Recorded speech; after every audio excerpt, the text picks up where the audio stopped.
नमस्कार प्यारे बच्चों, मैं निमिषा आज की डिजिटल क्लास में आप सबका स्वागत करती हूँ। पिछले वीडियो में हमने सीखा था हिंदी कक्षा 8 का काव्य नंबर 8। काव्य का नाम था माँ क एक कहानी और कवि का नाम था मैथिली शरण गुप्त। इस काव्य का स्वाध्याय हमने आधा सीखा था। आधा स्वाध्याय इस वीडियो में हम सीखेंगे। पिछले वीडियो में हमने दूसरा प्रश्न किया था। आज के वीडियो में 3, 4 और 5 प्रश्न करेंगे। तीसरा प्रश्न है, एक दिन अकबर ने बीरबल से पूछा, बीरबल, दुनिया में सबसे अधिक शक्तिशाली कौन है? बीरबल ने क्या कहा होगा? सोचकर कहानी को आगे बढ़ाइए। तो यहाँ पे हमने है वो एक रूपरेखा दी गई है कि बीरबल है वो बहुत चतुर था और अकबर के सारे प्रश्नों का जवाब उसके पास था। वो है सारी चतुराई से प्रश्नों को हल करता था और अकबर को भी समझाता था। उसकी कहानियां हमने कई सारी पढ़ी हुई है या सुनी हुई है। तो हमें है इस बात का जवाब देना है कि सबसे शक्तिशाली कौन है। तो बीरबल ने क्या जवाब दिया होगा? मैंने अपने हिसाब से जवाब दिया है, आप है वो अपने हिसाब से कोई और कहानी लिख सकते हैं कि बीरबल है वो किसे शक्तिशाली बोलता है। तो एक दिन है वो अकबर और बीरबल महल में बैठकर बातें कर रहे थे। अचानक है वो अकबर के मन में सवाल आया कि सबसे शक्तिशाली कौन हो सकता है। इसलिए कहानी का नाम लिखा सबसे शक्तिशाली कौन। एक दिन अकबर ने बीरबल से पूछा, बीरबल, दुनिया में शक्तिशाली कौन है? तब बीरबल सोचने लगा कि महाराज को क्या जवाब दूं। फिर बहुत सोचने के बाद बीरबल ने महाराज अकबर को कहा, मैं आपको एक कहानी सुनाता हूँ जिससे आपको पता चल जाएगा कि दुनिया में सबसे शक्तिशाली कौन है। अकबर ने उत्सुकता से कहा, हाँ हाँ, बोलो बोलो। तो फिर बीरबल है वो कहानी शुरू करता है। एक बार एक ऋषि ने एक छोटा सा चूहा देखा। ऋषि उसे घर ले आए। उससे चूहे से बहुत लगाव हो गया। उसने उसे अपने तप के बल पर मनुष्य बनाया। वह बड़ा शादी लायक हो गया। तो वह यानी ऋषि सोचने लगे, जो सबसे शक्तिशाली है उसकी कन्या से इसका विवाह कराऊंगा। तो वह सूर्यदेव के पास गया और कहा, आप सबसे शक्तिशाली है, इसलिए मेरे पुत्र जैसे लड़के का रिश्ता आपकी पुत्री के लिए लाया हूँ। सूर्यदेव बोले, मैं सबसे शक्तिशाली नहीं, बादल मुझसे भी ज्यादा शक्तिशाली है, वो मुझे ढक देते हैं। ऋषि बादलों के पास गया और अपना प्रस्ताव रखा। बादलों ने जवाब दिया, मुझसे ज्यादा शक्तिशाली पर्वत है, वह हमारा रास्ता रोक लेते हैं। यह सुनकर ऋषि पर्वत के पास गए।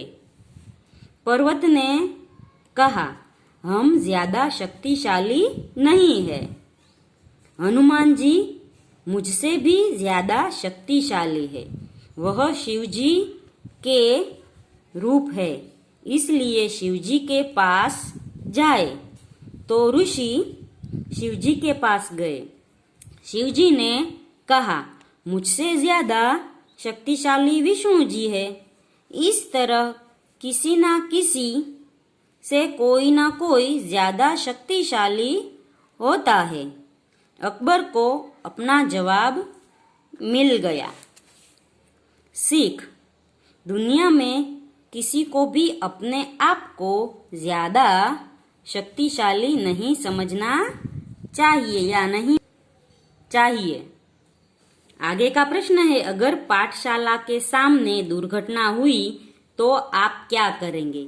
यदि पाठशाला के सामने दुर्घटना हुई तो मैं वहां जाऊंगा। हमारे पाठशाला में जो भी प्राथमिक उपचार के सामग्री होगी वे वहां ले जाकर दुर्घटनाग्रस्त व्यक्तियों को उसकी सारवार करूंगा और एम्बुलेंस को फोन करूंगा कि एम्बुलेंस है वो आके जो भी चोट खाया व्यक्ति है उसे ले जाए। फिर अगला प्रश्न है, इस कविता को कहानी के रूप में लिखिए। तो इस कहानी को का रूप मैंने कविता को दिया है। गौतम बुद्ध का बेटा राहुल अपनी माँ से कहानी सुनना चाहता है, तो उसकी माँ यशोधरा उसे गौतम बुद्ध यानी राजकुमार सिद्धार्थ की कहानी सुनाती है। गौतम बुद्ध ने जब राजकुमार थे तब की कहानी है। बच्चा राहुल कहता है, मुझे कहानी सुना। माँ कहती है, मैं कोई तेरी नानी नहीं कि तुम्हें कहानी सुनाऊं। तो बच्चा कहता है कि तुम नानी नहीं पर नानी की बेटी हो, तो मुझे कहानी सुनाओ। तो फिर कहानी सुनाती है। राजा था या रानी? बच्चा कहता है कि मुझे ये बताओ, राजा था या रानी? तो माँ कहानी शुरू करती है। एक दिन बड़े सवेरे तुम्हारे पिता बगीचे में भ्रमण कर रहे थे। वहाँ दृश्य बहुत ही मनोहर था। तरह तरह के फूल बाग में खिले थे। उसकी सुगंध चारों ओर फैली थी। फूलों पर ओस की बूंदें चमक रही थी। बालक कहता है, हाँ यही कहानी सुनाओ। अचानक एक हंस घायल होकर नीचे गिरा। एक शिकारी ने उस पर तीर चलाया और उसके पंख पर चोट लग गई और वह नीचे गिर गया। तो बालक कहता है, अब कहानी करुण भरी हुई। राजकुमार ने बड़े प्रेम से उसे उठाया तो पक्षी को लगा कि उसने नया जन्म पाया। तभी शिकारी वहां आया और उसने कहा, ये मेरा शिकार है, उसे मैंने तीर मारकर नीचे गिराया है, ये मेरी सिद्धि है। बालक बोला, शिकारी ने लक्ष्य सिद्ध किया। यह कहानी बहुत कठिन और कोमल है।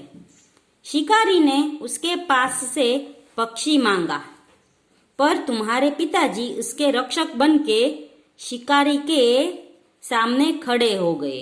शिकारी ने हठ पकड़ी और पक्षी को न छोड़ना चाहता था। तो बालक बोलता है, अब कहानी आगे बढ़ेगी। माँ ने कहा, अब सदय और निर्दयी दोनों व्यक्ति में विवाद हुआ। यह पक्षी मेरा है। बात बढ़कर न्यायालय तक गई और सभी ने सुनी और समझी। फिर माँ यशोधरा राहुल को कहती है, बेटा तू ही बता, तू किसका पक्ष लेगा? निर्भय होकर तू सच सच बोल। तो राहुल बोलता है, मैं तो सिर्फ कहानी सुन रहा था। जो निरपराध को मारता है तो कोई भला क्यों? उसे अच्छा हो तो वे उसे ध्यान क्यों ना बचाए? रक्षक भक्षक से बड़ा होता है, यानी रक्षा करने वाला मारने वाले से बड़ा होता है। न्याय दयावान के पक्ष में जाता है, यानी राजकुमार के पक्ष में जाता है। माँ कहती है, जिसके दिल में दया होती है वही जीतता है। तो बच्चों यहाँ पर है वो स्वाध्याय खत्म।